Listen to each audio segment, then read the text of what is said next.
data saya minimal sampai pertengahan itu baru 48%. Ini trennya survei tatap, belum tren ini survei tatap muka akhir pertengahan Januari. Kalau kita lihat trennya seperti itu. Jadi sebelah kanan itu adalah elektabilitas berdasarkan survei tatap muka, sebelah kiri adalah elektabilitas tiga paslon berdasarkan survei telepon.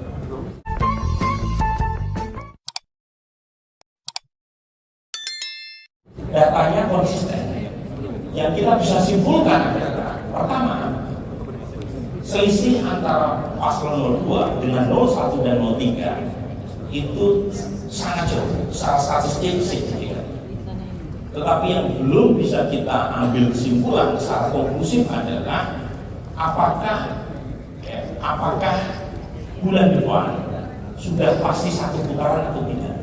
Saya belum berani mengambil kesimpulan itu karena surveinya masih di lapangan. Nah, dalam statistik kita tidak mengenal istilah kepastian dan kemustahilan. Jadi dalam statistik kita melakukan pendugaan parameter, dan dalam pendugaan parameter itu yang kita kenal adalah kemungkinan atau dugaan atau probabilitas dan peluang. Jadi dari data ini, meskipun belum konklusif untuk mencapai 50% plus 1, tapi probabilitas buat paslon 02 untuk menang satu putaran meningkat dibanding bulan lalu. Itu yang bisa kita simpulkan. Nah, kalau misalnya ada survei yang terbaru yang menemukan elektabilitas 02 dapat 50% plus pun masih ada margin of error. Jadi perlu hati-hati gitu ya dalam membaca ini. Memang probabilitas 02 menang satu putaran meningkat, tetapi belum aman. Nah, pertanyaannya, kalau misalnya terjadi satu putaran, apa implikasinya? Secara ekonomi, secara politik. Saya kebetulan banyak sekali diundang oleh para bisnis community. Secara ekonomi, mereka tidak terlalu peduli. Secara politiknya, tidak peduli siapapun yang menang. Karena buat kalangan ekonomi kepastian itu penting. Sementara politik, ya, kepastian dalam politik ya, adalah ketidakpastian itu sendiri. Jadi memang agak ribet di sini. Tapi dari data ini baru sekalian, saya bisa ambil kesimpulan. Satu, tunggu sekali lagi survei sampai tanggal 10 Februari. Dan kalau misalnya trennya naik, itu seharusnya tercapture. Karena survei RSI Indonesia itu dilakukan sampai tanggal 26 Januari. Sementara survei saya sampai tanggal 16 Januari. Jadi sebenarnya make sense temuan Indonesia, karena mereka surveinya lebih mutakhir. Jadi kalau betul ada tren kenaikan sekitar 2-3%, berarti asumsi yang ditemukan oleh RSI Indonesia benar, yaitu sekitar 50% plus.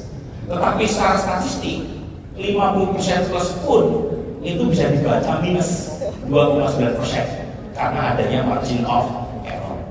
Nah, pertanyaan kemudian adalah apa yang bisa membuat satu putaran atau dua putaran? Ini yang terakhir, slide saya yang terakhir ya. Pertama, Bapak bisa lihat ada konstitusi pasal 6A ya, nomor 3 yang mensyaratkan 3 yang harus dipenuhi buat seorang paslon untuk menang satu putaran. Yang pertama adalah secara nasional harus dapat 50% plus 1. Yang kedua, syarat 50% plus 1 tadi pun harus tersebar minimal di 20 provinsi. Untungnya di tempat Pak Bahlil ini sudah ada pemekaran. Jadi ada 6 provinsi di Papua. Oh, kata Pak Bahlil, 6 provinsi pemilih Pak Prabowo semua. Jadi syarat kedua ini saya kira mudah untuk dipenuhi. Yang ketiga, kalaupun toh kalah nggak boleh di bawah 20%. Nah, kami punya survei puluhan ribu sampel untuk bisa melihat, men-zoom in sampai tingkat provinsi. Syarat itu, syarat di pasal 6A ini terpenuhi. Tinggal satu, apakah dapat 50% plus satu atau tidak. Nah, itu misteri yang pertama, dapat satu putaran atau tidak. Yang kedua, ya, kalau misalnya terjadi 2 putaran, itu juga belum konklusif siapa yang akan menemani Pak Prabowo di putaran kedua. Kalau kita lihat data ini, bos sekalian, secara absolut suara Anies Baswedan lebih tinggi ketimbang Ganjar. Tapi secara statistik kita nggak bisa menyimpulkan apakah Ganjar atau Anies yang masuk putaran kedua. Yang bisa kita simpulkan dari data ini, hampir pasti Pak Prabowo kalau misalnya tidak bisa menang satu putaran masuk di putaran kedua. Tetapi siapa yang menemani itu masih misteri Tuhan selain jodoh dan kematian. Jadi kita nggak tahu. Tetapi kemungkinan besar Mas Anies yang masuk putaran kedua kalau misalnya gagal satu putaran. Nah di situ kira-kira, nah, ini saya dapat banyak pesan ya sebagai penutup dari para pelaku bisnis, terutama para pejabat pemerintah ini, Pak Bahlil ya. Di mana-mana Pak, dalam sistem runoff itu umumnya putaran kedua itu dilakukan 2 minggu setelah putaran pertama. Di Indonesia ini kok sampai 3,5 bulan. Jadi kalau misalnya terjadi 2 putaran, putaran keduanya bulan Juni, dan itu menambah ongkos uncertainty secara politik maupun secara ekonomi. Bapak sekalian yang pakai pendekatan konservatif mungkin makin lama wait and see-nya. Tapi kalau di Turki, di Argentina, di banyak negara habis pemilu 2 minggu kemudian langsung putaran kedua. Gunanya satu untuk mempercepat proses transisi politik, yang kedua menghemat biaya karena TPS-nya nggak perlu diganti ulang. Yang kedua, toh pesertanya kan sama aja. Kita ini pesertanya sama aja, masuk putaran kedua masih ada debat capres cawapres 2 kali. Itu arifin aja. Jadi tolong Bapak sekalian yang ada di DPR dan pemerintah itu mengoreksi supaya cepat buat pelaku bisnis mengambil kesimpulan. Jadi kira-kira itu Bapak sekalian, gitu ya. Jadi kita berharap apa yang akan terjadi bulan depan itu bisa berlangsung aman dan jurdil. Ya, ini penting nih sebagai penutup saya sampaikan satu teori dari profesor senior namanya Profesor Matt Thompson. Jadi suatu saat saya datang ke Eurosis, European Southeast Asian Studies, saya selesai presentasi paper saya ikut paper dia.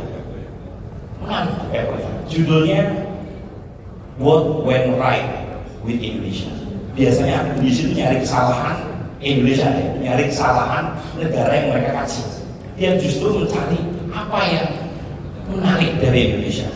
Mengapa Indonesia jadi outlier in a good way? Jadi dia bandingkan data-data dari seluruh negara demokrasi baru, dari FIDEM, dari Freedom House, dia temukan negara-negara demokrasi baru itu umumnya gagal demokrasinya. Mereka tidak survive demokrasi, tapi Indonesia survive. Dan jawabannya adalah karena Indonesia elitnya itu punya kesepakatan yang baik tentang demokrasi. Teorinya namanya elit settlement. Apa itu? Elit politik di Indonesia meskipun masih banyak yang korup, mungkin banyak yang nggak kompeten, tapi mereka percaya bahwa demokrasi is the only game in town. Ini beda dengan negara-negara demokrasi baru yang lain. Kalau kalah pemilu, mereka kudeta. Di Indonesia enggak. Kalah pemilu, mereka protes ke Bawaslu, mereka protes ke MK. Tapi kalau MK sudah mengambil keputusan bahwa kamu tetap kalah, mereka samina wa 5 tahun lagi mereka challenge melalui. Dan itu kabar baik buat Bapak sekalian para pelaku bisnis. Jadi nggak perlu khawatir sama pesta demokrasi bulan depan, karena political risk kita sangat rendah. Anda bisa cek dari Eurasia, itu lembaga think tank terbuka. Kita risiko politiknya rendah, dan karenanya Bapak sekalian nggak perlu terlalu cemas menghadapi tahun politik.